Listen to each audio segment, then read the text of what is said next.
¿Qué tal, Jorge? ¿Cómo estás? Un gusto. Muy bien, Sergio, muchas gracias. Bien.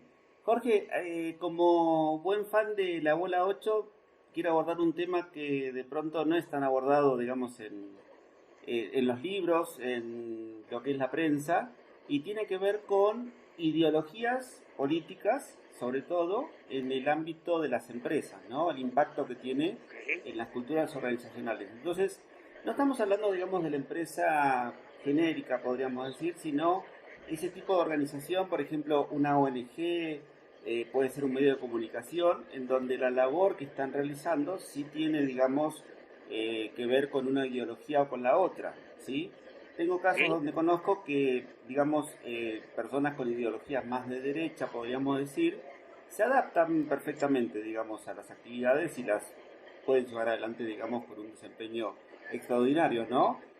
En este caso quiero abordar al revés, o sea, en un caso en donde una persona con algún tipo de ideología de izquierdas, a partir de las creencias, ¿no? De su predisposición al victimismo y ese tipo de cuestiones, ¿qué impacto tiene de pronto en los equipos de alto desempeño? Bueno, me parece, mi querido Sergio, que las ideologías y los dogmas que finalmente se impregnan en los equipos de trabajo tienen mucho que ver con lo que el líder cree y en lo que el líder de alguna manera profesa dentro del equipo de trabajo, ¿no? Sea de derecha o sea de izquierda, de centro o de cualquier otra corriente ideológica, el líder inevitablemente acaba influyendo en el equipo de trabajo. ¿Estás de acuerdo? No hay una diferencia sustancial entre si la ideología es de derecha o izquierda. Lo que sí es un hecho es los comportamientos que se pueden derivar de la ideología. Y eso es algo muy interesante, ¿no? Y hablando un poquito de estos temas, de por qué la gente se conduce de cierta manera, parte de un principio fundamental de liderazgo, que tiene que ver con que la gente hace lo que ve que su líder hace, ¿ok? La manera en la que se comporta el líder impregna de manera fundamental en lo que creen las personas que reportan a ese líder. Ahora bien, hay liderazgos que pueden llegar muy profundo, que pueden llegar al tuétano de las creencias del ser humano y ya sea de izquierda o derecha, pueden llevar a una polarización, ¿verdad?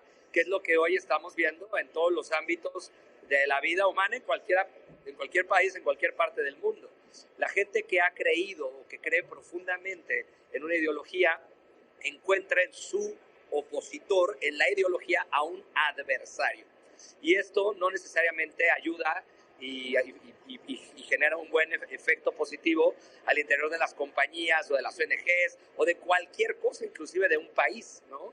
Cuando mi creencia es la única que vale y si tú no crees lo que yo creo, tú eres mi enemigo, automáticamente se inicia una espiral de destrucción. No puede haber una espiral de construcción si no hay una palabra fundamental que se llama tolerancia. Al final del día, la tolerancia a las formas de creer y de vivir y de entender la vida es lo que dan la posibilidad de coexistir y de cooperar y de colaborar como sociedad o como ONG o como empresa, ¿cierto? Entonces, esa es la relevancia fundamental. No importa tanto la ideología si es de izquierda o derecha. Lo importante es qué tan abierto estoy a adaptarme y a tolerar lo que tú crees que puede ser diferente a lo mío, ¿no? Es un tema más de diversidad que un tema de creencias. Ok, y hablando de diversidad, a veces, digamos, se da también en ámbitos gremiales, ¿no? En donde las personas, digamos, los trabajadores, y más en equipos de alto desempeño, de pronto comulgan o simpatizan, ¿no? Con esto de los derechos de los trabajadores, ¿no? Y bueno, como que omiten o se olvidan por un ratito de la productividad de las compañías. Pero de pronto ocurre que tienen doble perfil, ¿no? O sea, una cosa es con los amigos, con la familia, con la sociedad, y otra cosa es con el empleo, ¿no? O sea, en su trabajo.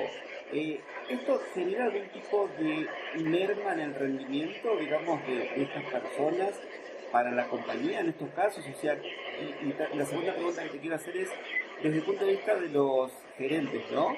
O sea, ¿cómo pueden intervenir, gestionar para poder conducir esto a buen puerto, ¿no?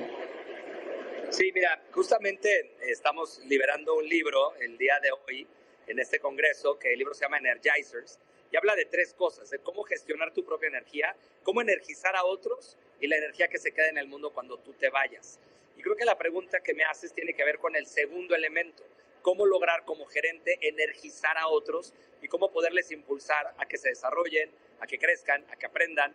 Cuando hay veces, y pasa mucho, que la gente se conforma con el mínimo esfuerzo, ¿no? En nuestros países, en los países latinoamericanos, tenemos muchísimos movimientos que aprovechan definitivamente este tipo de tensiones entre la mano de obra y los líderes para buscar generar una presión a, obviamente, ambos lados.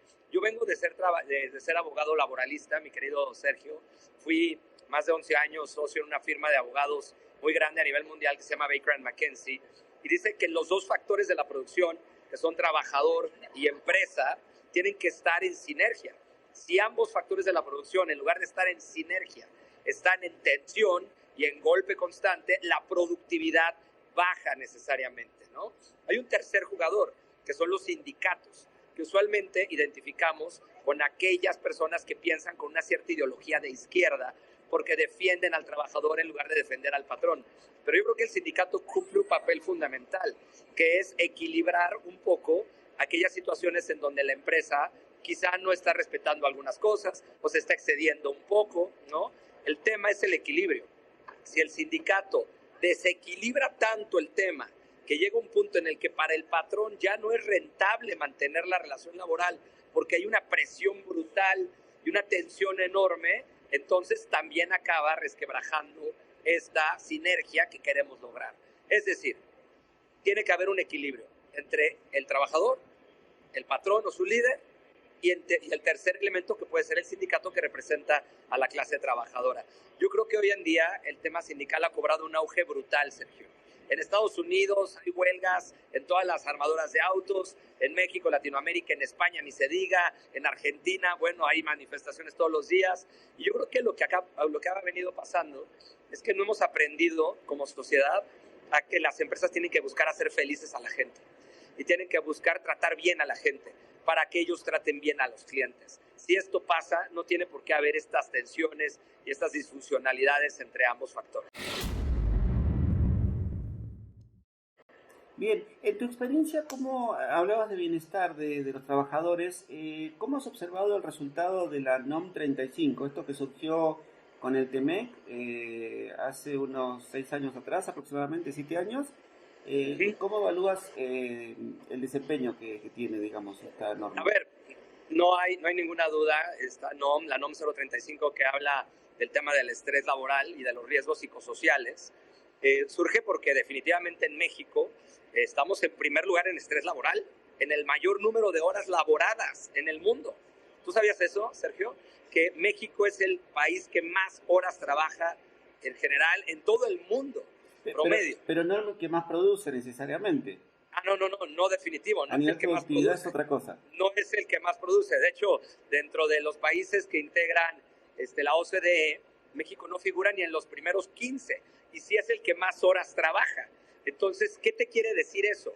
No hay una correlación entre el tiempo laborado y la productividad de la gente. No hay una correlación directa. Para que hubiera una correlación directa, tiene que haber, de parte de quien trabaje ese número de horas, la intencionalidad de producir más y de generar más y de generar riqueza. ¿Cuál es o por qué surge la NOM 035? Porque con la intención de que la gente produzca más, se le presiona más, se le estresa más, se le obliga a que trabaje más horas, no se les da descanso, no se les da vacaciones. Empiezan los líderes a ser malos líderes y a presionar de maneras absurdas. ¿Qué acaba pasando? Que en lugar de ser más productivos, la gente se vuelve menos productiva todavía, porque si de por sí tenía miedo de actuar, pues ahora con ese estrés y esa presión, su rendimiento baja todavía más. En México hay una frase muy sonada que dice, mejor aquí calladito me veo más bonito, ¿verdad? Es decir, si veo que hay presión, si veo que puede haber un riesgo, mejor yo calladito y no hago nada, no vaya a ser que me despidan, ¿cierto?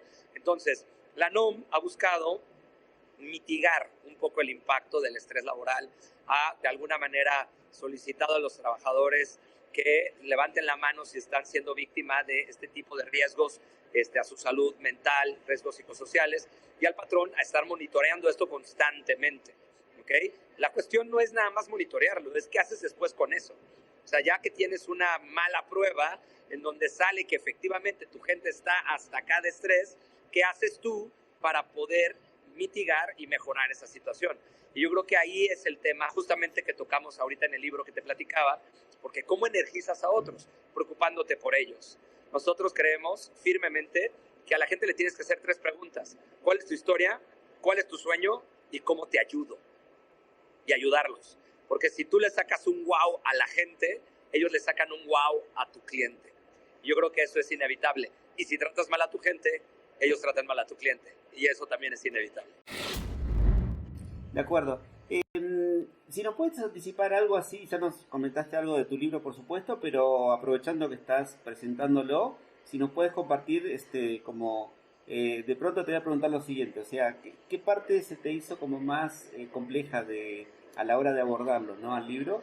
En contrapuesto a esto, ¿qué parte de pronto es la que disfrutaste mucho, ¿no? De haber escrito ese libro. Mira, el libro se llama Energizers y el libro habla de tres partes, ¿no?